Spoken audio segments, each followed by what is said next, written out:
Hello गाईस, माझं नाव मयूर आणि माझ्यासोबत आहे आज फारच. तर आज सोशल एक्सपेरिमेंट करणार आहे. म्हणजे खूप दिवस झाला आपण सोशल एक्सपेरिमेंट नव्हता गेला. तर आपण आज आहे सारस बाग पुणेमध्ये. तुम्हाला भीती वाटत असेल कंटेंट करायला, पण आम्ही जाऊन दाखवतो की आम्ही डायरेक्ट लोकांशी कसं जाऊन एक्स्ट्रोवर्टपणे बोलतो. कंटेंट करायला लाजण्यात पण अर्थ नाही आहे, डायरेक्ट जाऊन बोलायचं. लोकांना काय म्हणणार पारस तू? ओके, चला स्टार्ट करू. काका, पुढच्या माणसाला आयुष्यातलं असे काय म्हणणार तुम्ही? काहीतरी सांगताल ना? तर मला दिसत मी काय सांगणार तुम्हाला, बरं काहीतरी सांगा तुमचा अनुभव. काय दिसणार सांगणार. अच्छा, तुमचं सॉरी बरं का. चल चल चल, आंधळ माणूस. चल नाही नाही, कमेंट मध्ये मला शिवाय दिसायला तसे लोक.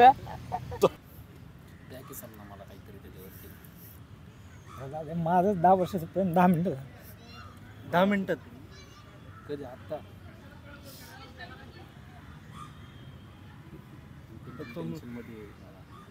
10 वर्षाचं प्रेम म्हणल्यावर तुम्ही आता रडू नका. म्हणजे मी तरी तुम्हाला काय सांगू आता 10 वर्ष म्हणजे का, कशामुळं काय? माझं ना 2014 पासून प्रेम होता. हां.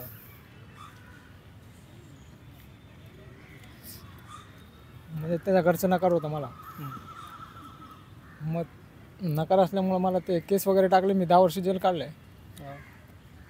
मी जेव्हा 2022ला बाहेर आलो ना, दोघांनी लग्न केलं.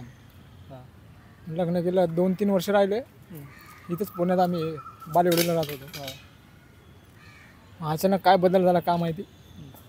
मला एक पोरगी झाली ती, एक 6-7 महिन्याची आहे. ओके त्या पोरीला घेऊन गेली ती परत. माझ्यापासून ना पोरीला घेऊनच गेली ते. ओके. किती दुःख होत असेल मला. कसं आता मी काम करण्यासाठी बाहेर कुठं पण जात असतो ना. हां. मग कामानिमित्त बाहेर गेलो, ते दुसऱ्यासोबत गेली. नंतर माझी नाही, मला माहिती एवढं. कारण मी एवढं मनापासून प्रेम करत होतो ना. मी जेवढं बी काम करेल, म्हणजे महिन्याला मला 30-40 हजार पेमेंट असायचे. मी सगळं त्याच्या हातात द्यायचो.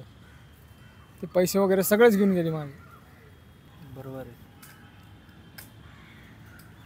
ही तुमची पोरगी आहे? किती वर्षाची आहे ती आता? 1 वर्ष होईल आता. या वर्षी, या महिन्यात ना बड्डे आहे त्याचा.